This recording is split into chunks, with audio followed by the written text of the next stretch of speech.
Welcome to Showdown. I'm Mark Kaysen, and it is Thursday, July the 18th. And is there any reason why everybody doesn't just listen to me? I can tell you exactly what's going on and what's going to happen. Obviously, 3 weeks ago, I started saying Kamala Harris would probably be on top of the ticket. And here we are on July 18th, and Kamala Harris is going to be on top of the ticket. Right, Joe? Right. Okay, so no one's announced it yet. Okay, let's be fair on that. But it's over. Everybody knows it's over. And everybody behind the scenes is saying that it's over. And it's over. Yesterday, I commented on the fact that Adam Schiff, congressman now running for Senate in California, had called directly for Joe Biden to remove himself from the ballot. And he is about as close as you can get to Nancy Pelosi as anybody in the United States Congress, and he wouldn't have said it if Pelosi and others with her weren't ready to make the move. So the move's being made. And again, today, tons of conversation about people behind the scenes who are saying that it's over. And I assure you, 3 weeks after that debate, no one behind the scenes would be saying this if it weren't over. So I'll say it again. It's over for Joe Biden. Now, let me make this point about it, because I do want to say some important things about Joe Biden. First of all, he is a terrific president. Now, that's not anything new. I've been saying that all along. And I think it's number one, true. And number two, being repeated by people all over the country that have said this. And I'm talking about the top political people have said this for weeks. Joe Biden did a sensational job as president of the United States. He did everything that he promised. He did everything that you could possibly ask for and more. He passed more bipartisan legislation than anybody in anyone's memory. He got the job done. He promoted legislation, he negotiated deals, and he got things passed. Sadly, one of his greatest accomplishments is sitting on the roadside right now because the Republicans kicked it out, and that's that child the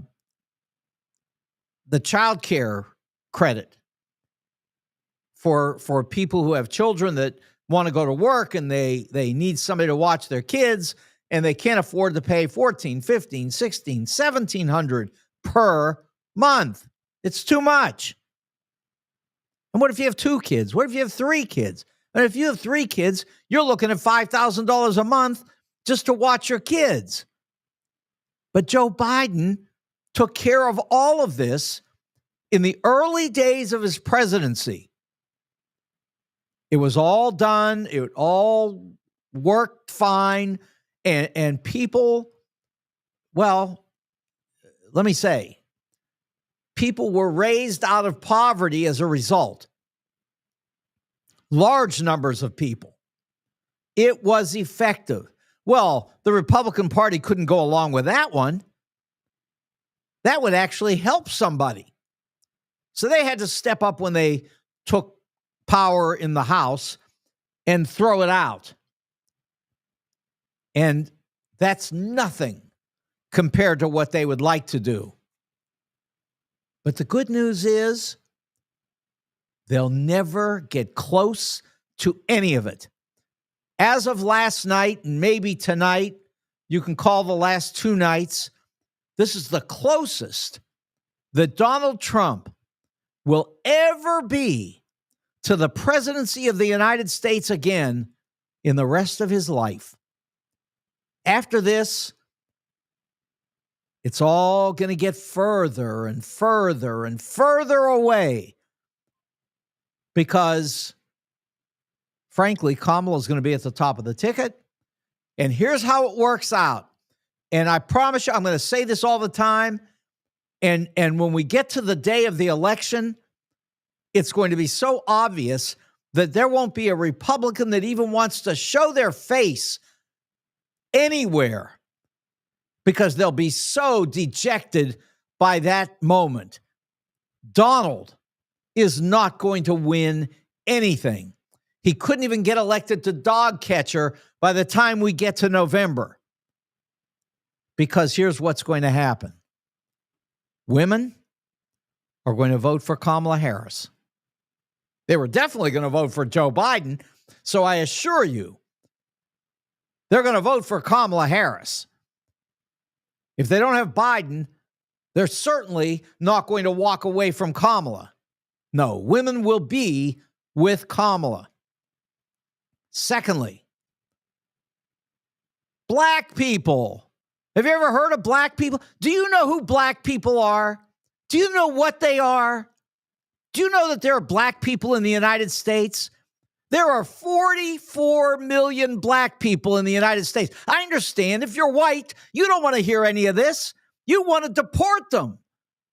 But they're not going to be deportable because it's going to be Kamala who is running the White House. You know, if you read Project 2025 and if you listen to the people at the Republican convention, they are saying that this is going to be the biggest deportation in the history of the United States. I'll tell you this. If Donald is lucky, they'll deport him because I can assure you that this guy is headed for jail. Not as retribution, but because he's a criminal. So, okay, let's go back. Kamala will get women. She will get black votes.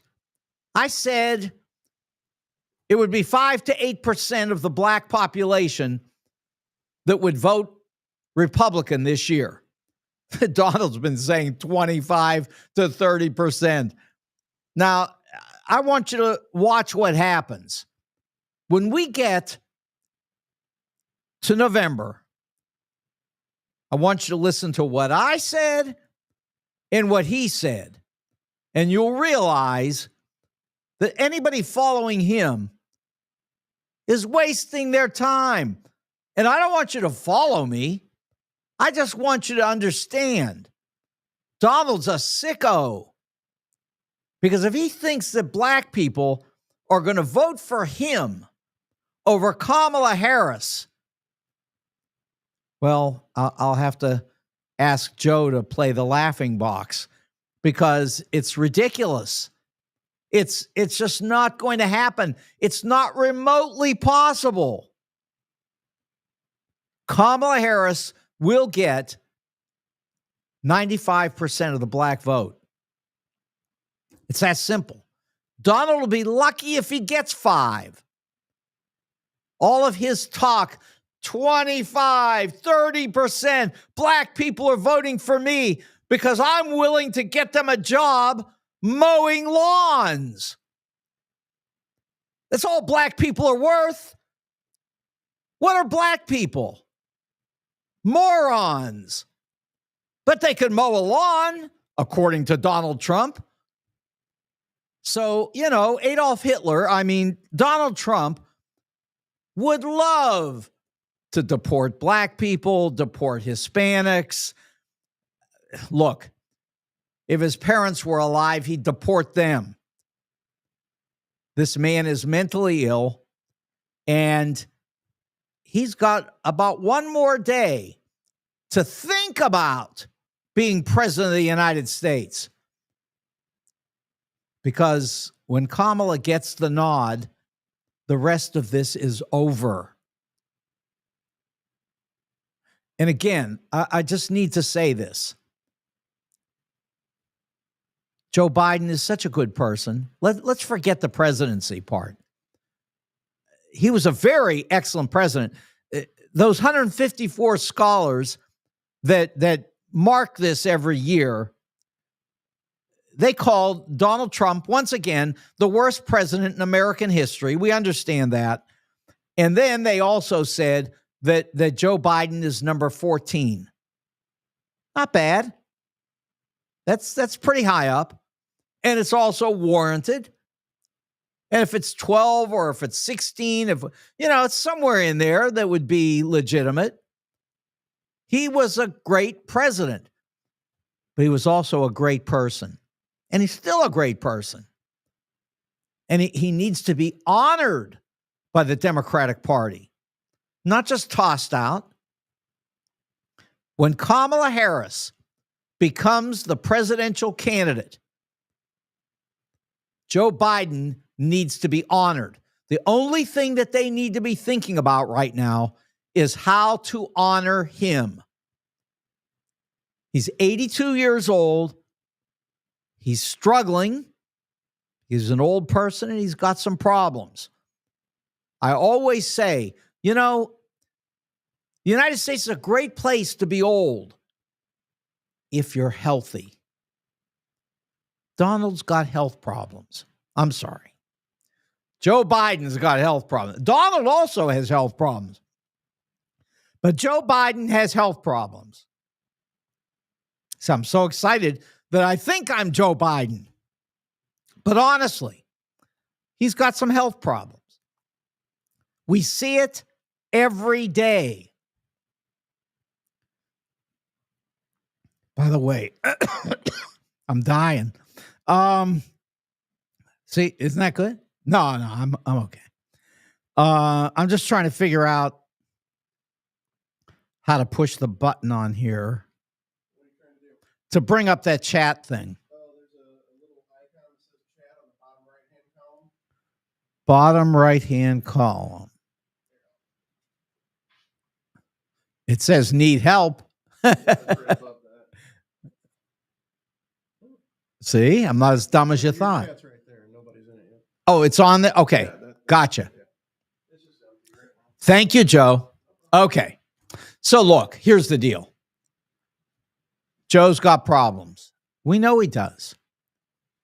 But the other side of the coin is that he is such a good person. He's never been a pedophile. He's never done any crazy shenanigans with his son to get money from the Chinese. I mean, he hasn't done anything except for run this country in the most effective way imaginable, including the great things that he's done to strengthen NATO. You just can't get past all of these things that he has done.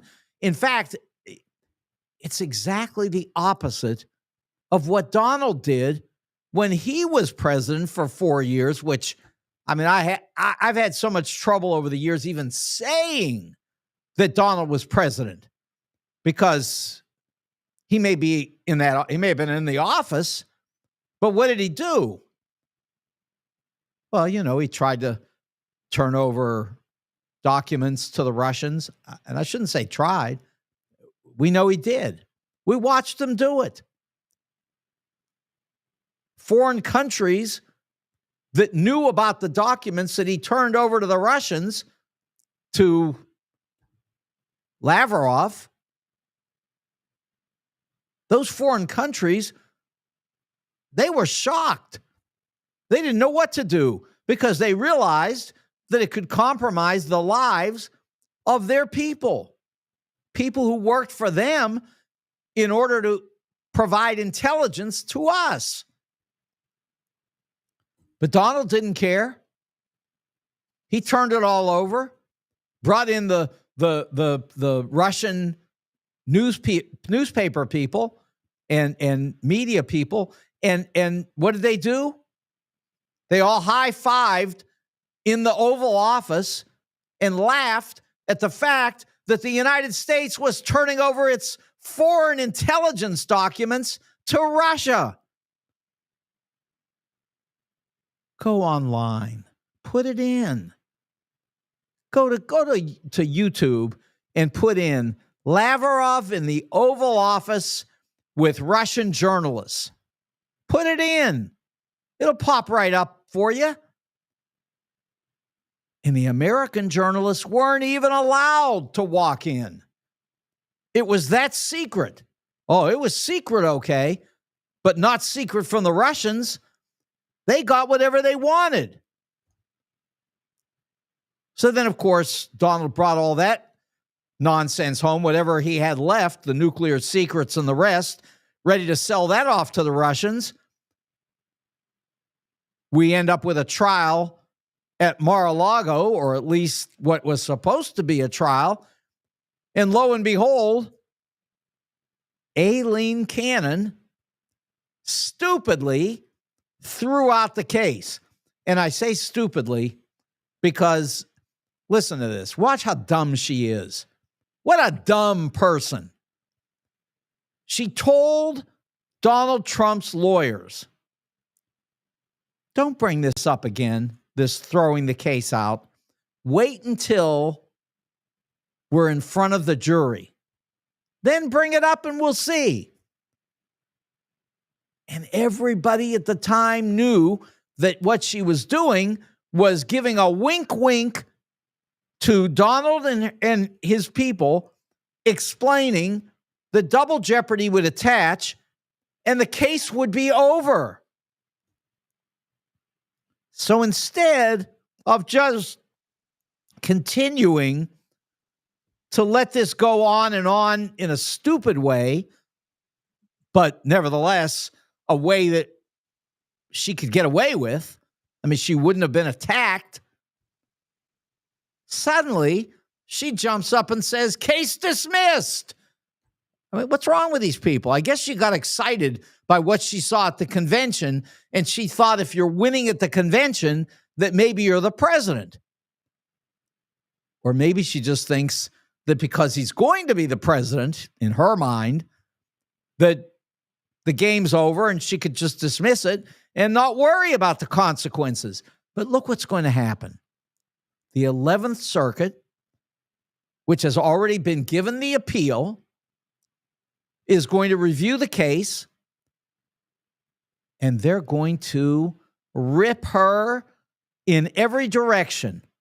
They will eviscerate this latest decision, 98-page decision that she wrote, which every intelligent judicial scholar has said could have been written in 2 pages. Case dismissed. We haven't got a reason. But it doesn't matter because the 11th Circuit is going to take this appeal. They're going to rip her, which they've already done twice. Remember, this is not the first time on her deal. She's gotten herself into 2 other problems where Jack Smith asked for her case to be reversed, her decision, and they didn't just reverse her. They kicked her butt from here to the moon. Now, they're going to do it again because everybody in all the court cases has already said in the past that this special counsel deal under which they appointed Jack Smith is completely constitutional. So she's in trouble. And what's worse for them, the bad guys, is that there's no double jeopardy attached. And now Jack Smith just needs to decide, should he refile the case? Should he set up a new case? How should he create this next situation? And he wants to be careful too, because if he does it again at Mar-a-Lago, in that southern district, if he does it again the same way, there's a 1 in 3 chance he could get himself the same person, Aileen Cannon, again. And then they'd be in court doing more crazy things. But there are a lot of ways that this could get resolved, and all of them positive for Jack Smith. Jack Smith has just gotten himself the deal of the century. All of this misery that he was faced with because of Aileen Cannon, it's over. She has done herself in. She just should have followed her own advice, not dismiss this thing until there was a jury in place. But she didn't even listen to herself. Like I say, I guess she just got excited by the convention. And in the meantime, this case is coming back. And Donald's going to be in trouble. You can't steal documents the way he did. Now, I realize he hasn't sold them to anybody yet, but we don't even know what deals have been made, and we may never know. That's true. But here's what we know. The guy tried to flood the basement, and he told his people to hide the boxes. But they couldn't hide them fast enough because the FBI came to see the boxes and take them. Now, of course, Donald says that Joe Biden was intending to have him killed, which, first of all, we know that's not true. And secondly, if Joe Biden wanted him killed, I assure you, they could have done it. They didn't want to. This is all in Donald's head. Or maybe it's all in that little corner of an ear that's disappeared. There's something wrong with this guy. He's got a mental illness. But that's okay, because in the meantime, Joe Biden's out. Kamala Harris is in. And this presidential election is going to look so dramatically different. A week, 2 weeks, 3 weeks from now, Kamala will pick a vice presidential candidate with her. And on this one, I think I can guess where this will go. I'm going to say Josh Shapiro from Pennsylvania, the governor of Pennsylvania, I believe will be the vice presidential pick for Kamala Harris. Simple reason. The Democrats need Pennsylvania. Now, they also need Wisconsin and Michigan. Well, Michigan would be the place because they've got a great governor of Michigan that could be a vice president with Kamala Harris. The problem is that even I don't believe that the Democratic Party is progressive enough to put 2 women on the ticket. They'd be afraid, and I don't think it would happen, but I think it would be a phenomenal move. It really would, because then they would get the women's vote even more. They'd get white women, they'd get black women, they'd get everybody. And then, again, they would get young people and they would get black people. Blacks, women, and young people, end of election. Believe me, that's more than 52, 55, 60%. It could be 63 or 64%, leaving Donald with about 36, which is about where he is. I'd say a 20-point win would be just about where this could end up once Kamala gets in and begins to run a campaign against Trump and J.D. Vance, which you're talking about two people. I mean, Trump is a criminal, and J.D. Vance, for even getting involved in this, is a fool. Do you know how many people, and there are so many, dozens and dozens of people who have signed on to the Donald Trump world?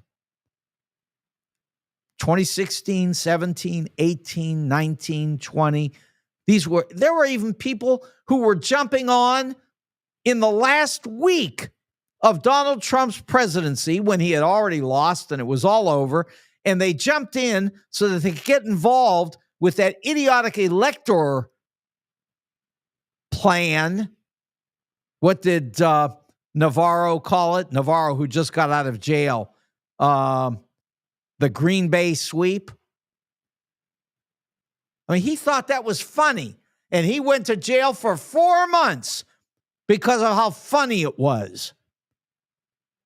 These people think everything's funny.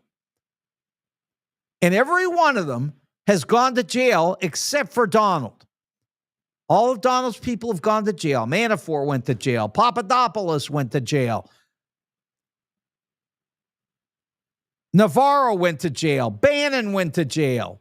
I mean, you go down the list. There are numerous people even that we don't even think about, that we don't even remember their names anymore, that hooked up with Donald and ended up in jail. Now, you know they went. I mean, you could say, oh, no, they were really in the Bahamas. No, they were in jail. So Navarro just got out of jail, so he's up at that convention trying to see if he can get himself in jail another time. And believe me, Donald will get him put in jail. I can play this clip another day because I didn't even think about it, but I know where to find it. And this is a great clip. This is a perfect example of what Donald is doing.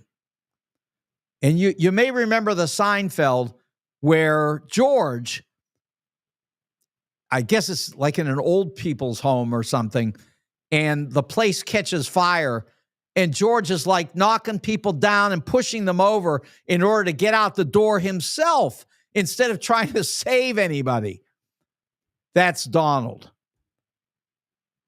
So I'll get that clip and we'll play it and watch it and think about what it's like to be like him, to have that kind of criminal mind, which he clearly has. And again, like I said, after another day or two, this will be the closest that Donald will have ever gotten to the presidency again for the rest of his life. In the meantime, he's sitting around talking about how black people, I love it. Black people, that's what he's thinking about. They are going to vote for him. He wants to put them in camps. He wants to deport them. Remember, he said, and we did play this one, he said, the blood of America is being poisoned by immigrants coming from Africa. And I guess, some people know who's in Africa. Exactly. And that's another thing. Then you get some black person that says, oh, he didn't mean me. He meant all the rest of those black people, but not me. No, he meant them all. Just like the Central Park Five. The Central Park Five, a bunch of young people who never did anything to hurt anybody, but who were convicted of murder and then were truly exonerated by the evidence. And Donald runs out and puts out a full-page ad in the newspaper demanding that they be kept in jail anyway. despite the fact that they had been found to be not guilty. But that's Donald. That's Donald's great relationship with the black community. Remember about 3, 4, 5 weeks ago, Donald went to a church where he was going to speak to black people and tell them to come and vote for him because, first of all, they're all criminals like he is. Yeah, how about that one? Here's a guy who turns to an entire race of people and says, look, I'm a criminal, and so are you. So come on, we're together. So that didn't work very well. That wasn't accepted in a very positive light. And then the next thing he did is he said, look, do you realize that these migrants are coming from Central and South America? And I'm going to stop them and I'm going to deport them so we can protect the black jobs that these people are taking. The black jobs. Incredible. Okay, enough of that for the moment, but I'm not through. I'm so excited. I'm really very excited. I'm very happy. I feel sorry for Joe Biden.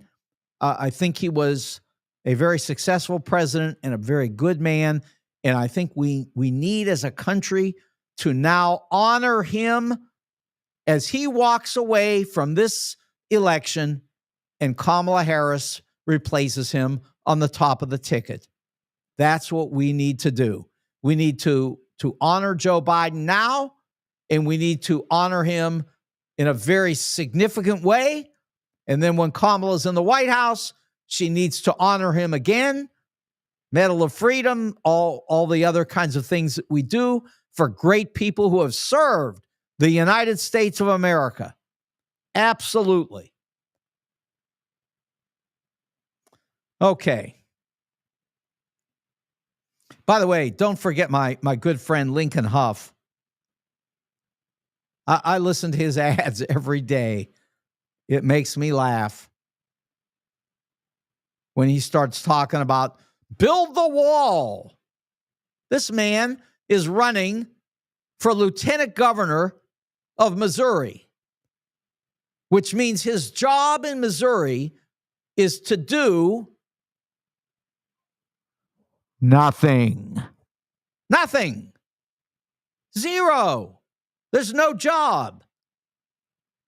I mean, they'll pay you a salary. Build the wall. I mean, this guy Huff, I mean, he'd be better off just go out and get some bricks and start laying them down there himself. He'd have more chance of building the wall that way. Lieutenant Governor of Missouri does not build a wall or do anything, really. There's no job. Okay. But I'll tell you where they do have a job, and they always will, because they are such a great business, and that is, you know who it is, Joe? Yeah. It's Wendy's. Wendy's is at 18,000 Chesterfield Airport Road. It's in the Valley, and the food is great. They have wings. They have smoked meat. They have patty melts, hamburgers, cheeseburgers,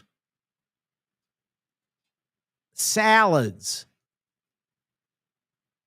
Yeah, lots of great drinks.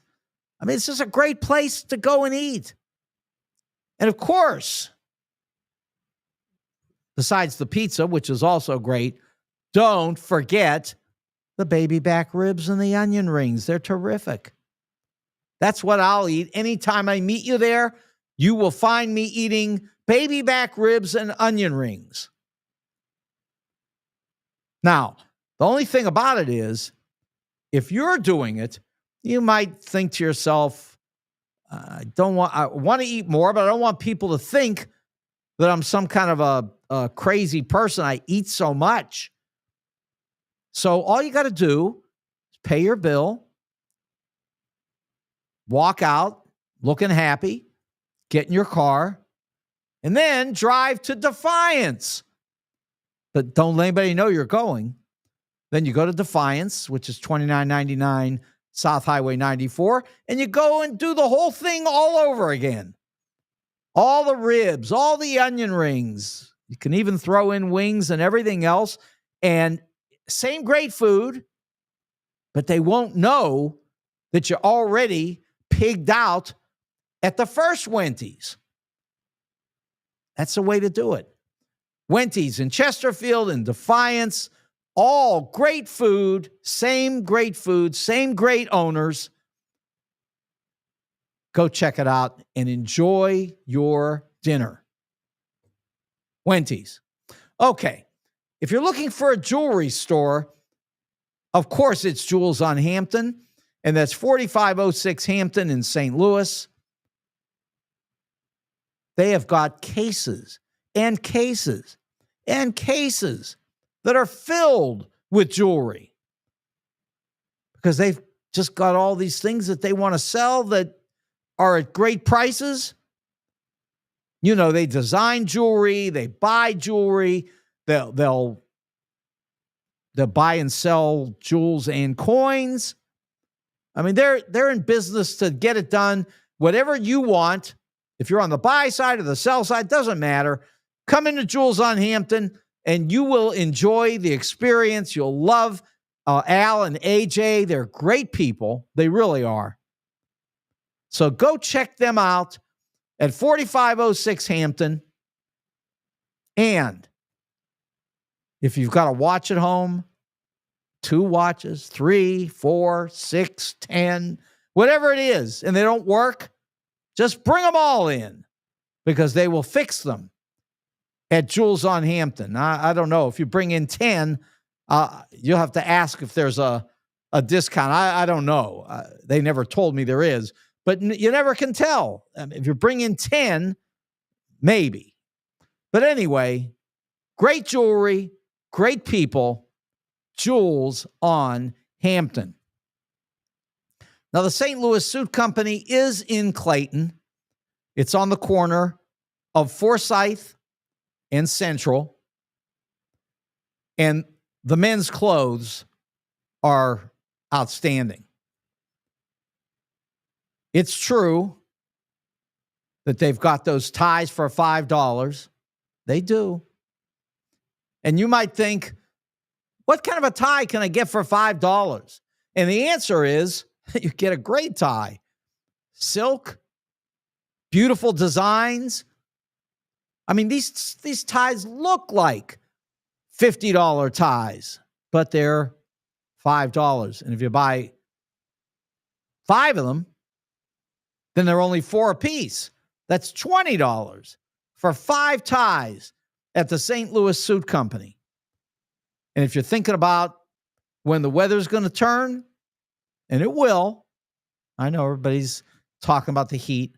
That's the one thing about Missouri. I've been here for over 40 years, and every time summer comes, people start complaining about the heat, and I sit around and think, that is crazy. The sun's out. It's beautiful. I mean, if you live in a place without air conditioning, then I understand it. But I mean, if you're complaining about the heat in the summertime, you got a problem. Maybe that's why you're voting for Donald Trump, because you haven't figured it out yet. In the summer, it gets hot, but it's going to get real cool when we get to the winter, the fall.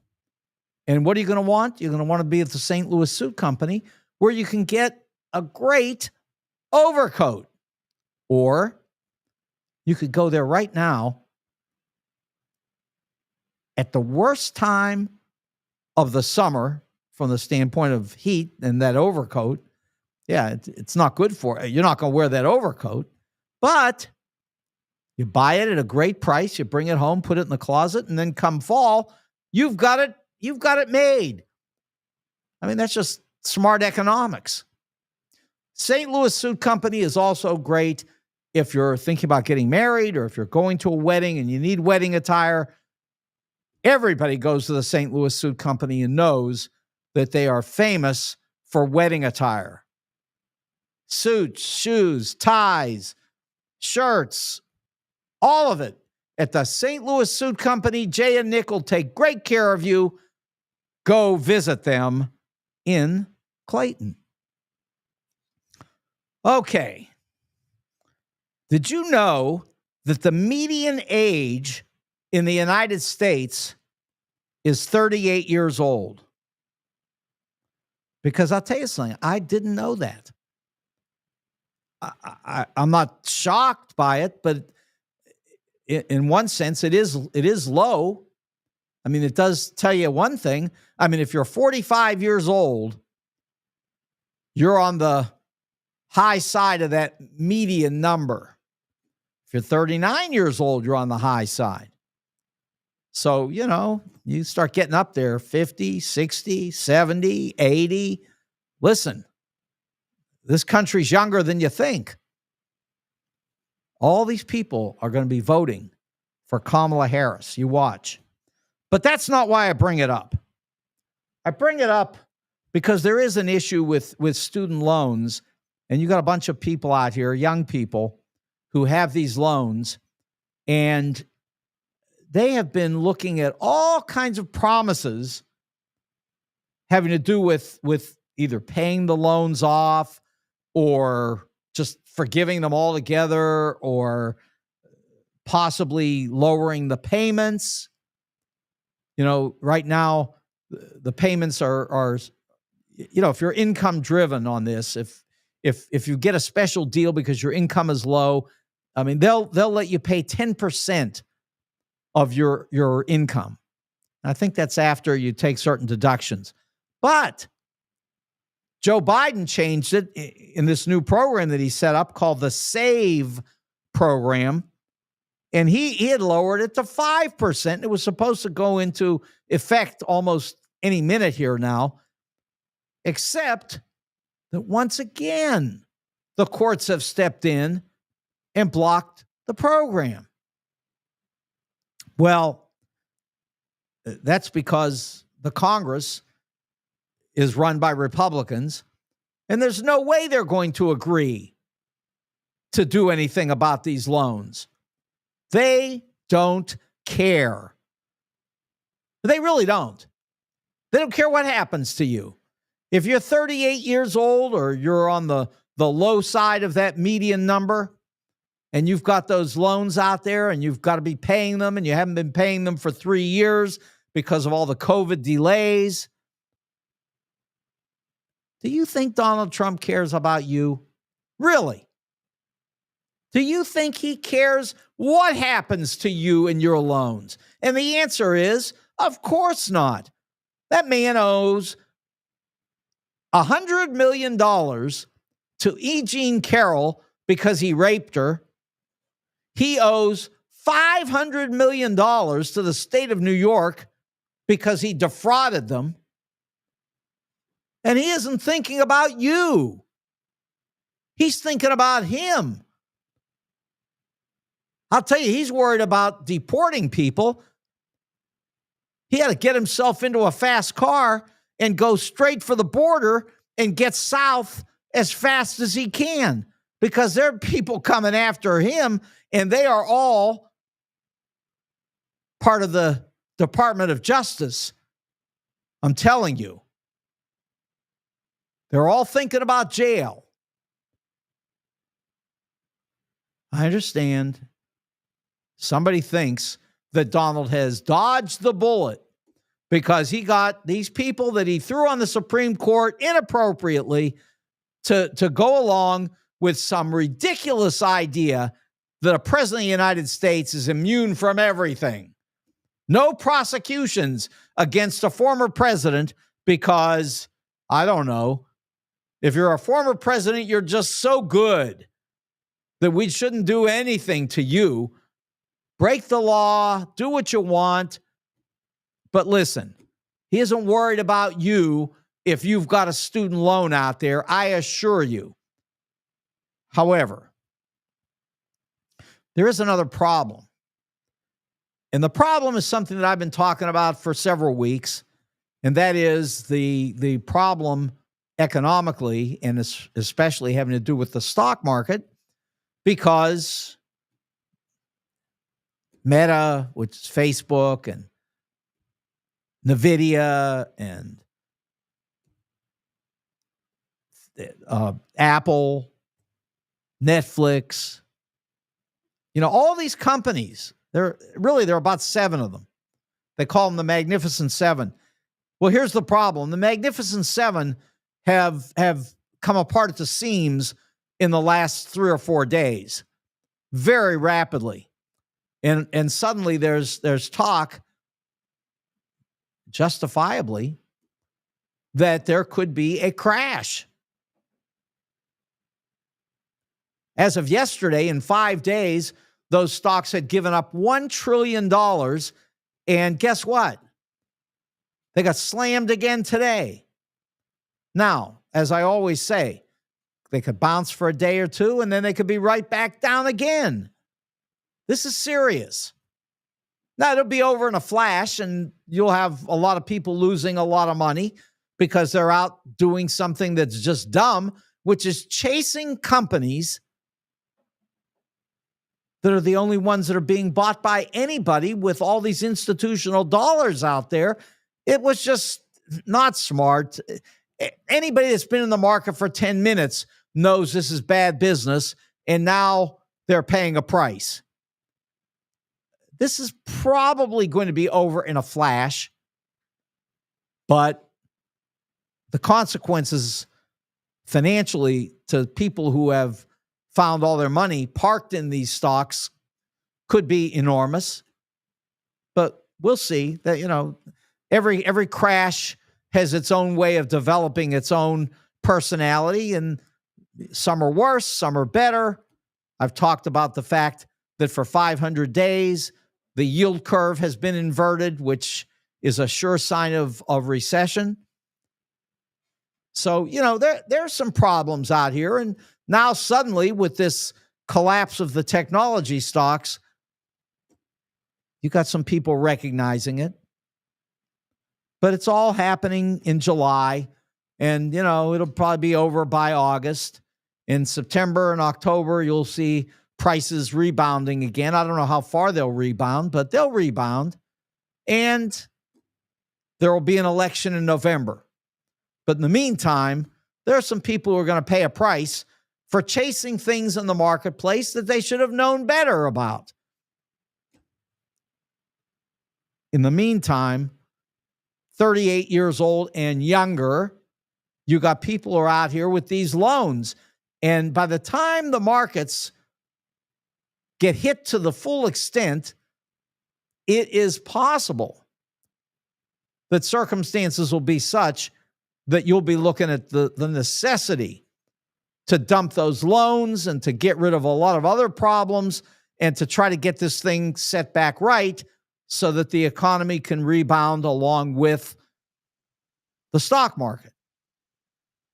Because I can assure you this, the one thing you don't want to do is what Donald Trump wants to do. And I've talked about this for about 3 weeks now. And that is this idiotic idea that you're going to throw tariffs on everything. It is insanity. Everybody knows that the Great Depression was made many times worse by what we called the Smoot-Hawley tariffs, which were passed in the 1930s and absolutely depressed the entire world. The entire world economy sunk and kept sinking because of that crazy idea that we should just throw tariffs on everything.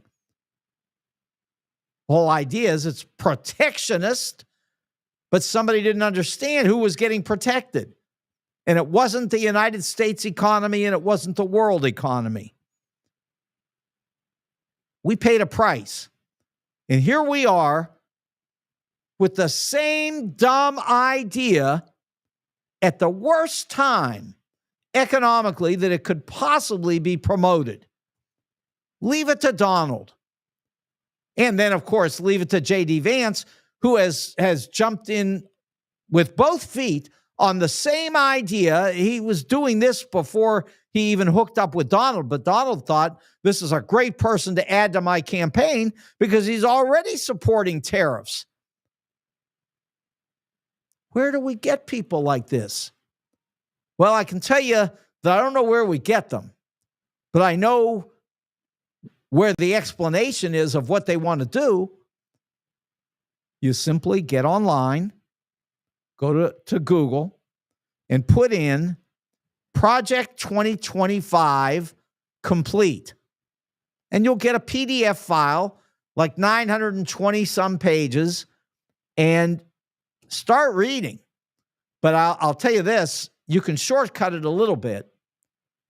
First, you can go to page 562, and you'll fall over when you read what this guy wants to do about women's health care. And then the next thing that you can do is go to page 731 to 739 and read what these geniuses have come up with regarding the Federal Reserve. Because what they want to do with the Federal Reserve is nothing short of lunacy. Plus, they'd like to reinstate the gold standard. Let me tell you something about the gold standard. I'm not going to go into some complicated explanation, but this maybe will help you to understand. When you require that people back all the currency with gold, it definitely reduces the potential for inflation. Definitely. But what's worse is it raises the potential for deflation, because eventually you get yourself into an economic decline, and what you want to do is expand the money supply in order to give people a chance to grow again, but you can't do it because if you require gold to back your currency and you don't have any gold that's available, then you've got limits, and those limits will put you into a depression like you haven't seen for 90 years. It's stupidity. Every first-year economics student knows that the gold standard is nothing but a way to kill economic growth. I'm not going to go into the story of the early 1900s, late 1890s, and the fight over gold and silver. But, we were on the gold standard, and there was a desire by the farmers to go to silver because there was much more silver. It would have been inflationary and would have helped to bring the farms up off the mat because the farms had been destroyed economically. It's all part of American history, and it's probably a good thing to understand, but most people just walk around and say, I don't know, it's economics. I can't figure that out. And then you've got 35 to 45% of the people who are willing to follow Donald Trump off the edge of a cliff by restoring the gold standard, by raising tariffs, and by eliminating the Federal Reserve. Wow. You couldn't find a better recipe for financial disaster under any circumstances. I mean, that is just genius. If you're trying to wreck the United States of America, that is the way to do it. Now, who would like that? What a surprise. Vladimir Putin and the Russians. They would love it. Lavrov, who I talk about all the time, he was in the White House high-fiving with Donald Trump when the United States was turning over documents to the Russians that were secret United States intelligence documents, just handing them over to the Russians, taking pictures, high-fiving, everybody happy. Lavrov said just in the last couple of days that Trump and J.D. Vance are really good for the United States because all they want is peace. That's all they want. They are two really good people, according to the Russians, who just want peace, nothing else. Although I would suggest that maybe what they want is the peace of some gold bars that maybe the Russians have promised Donald if he just turns the United States wholesale over to the Russians. I mean, how long did we talk about the Russians are coming? They made a movie. They told jokes. They threatened that the communists were coming. And of course, no one came. Nothing happened. And then it was the end of the Soviet Union. So here we are in 2024, and Donald is promising to turn the United States of America over to Vladimir Putin so that Donald can just walk off into the sunset and Vladimir Putin can say, the Soviet Union has won. This is a brilliant plan. The only problem is you're going to have to get the United States of America's people to vote for it, and it's just not going to happen because the stupidity of all of this is beyond belief. Why the United States would vote against the protection for Ukraine, which we promised 30 years ago when we dismantled the nuclear weapons that the Russians had left in Ukraine after the demise of the Soviet Union, it just doesn't make sense. We promised these people, we promised them for their own good, we promised them for the good of Europe, we promised them for the good of us, for the United States. Have you ever heard of Charles Lindbergh? Have you ever heard of America First? I don't mean the America First that you're going to hear tonight at the Republican convention. I'm talking about 1940. I'm talking about January 1941, February, March, June, July, September. When did it end? Oh, I'll tell you when. December 7th, 1941. That's when it ended. Because there's only one way for this to end. You turn the world over to a bully, and I guarantee you, you won't like what you get. When J.D. Vance said, which you can find on YouTube anytime you want this afternoon, when he said that Donald Trump is an American Hitler, he wasn't kidding. You turn this country back to him, and you read Project 2025, it is nothing short of a recipe for destroying this country and turning it over to the Russians. Not just wrecking this place, but just handing the keys to Vladimir Putin. Just turn them over and let the Russians just walk straight in, laughing all the way to the Federal Reserve Bank, I guess. No, the whole thing is silly. You can't do this. We have built a country since the end of World War II that is revered by the entire world. All of those people, those 32 countries from NATO, they came over here honoring the United States for protecting Europe and for protecting ourselves, for that matter.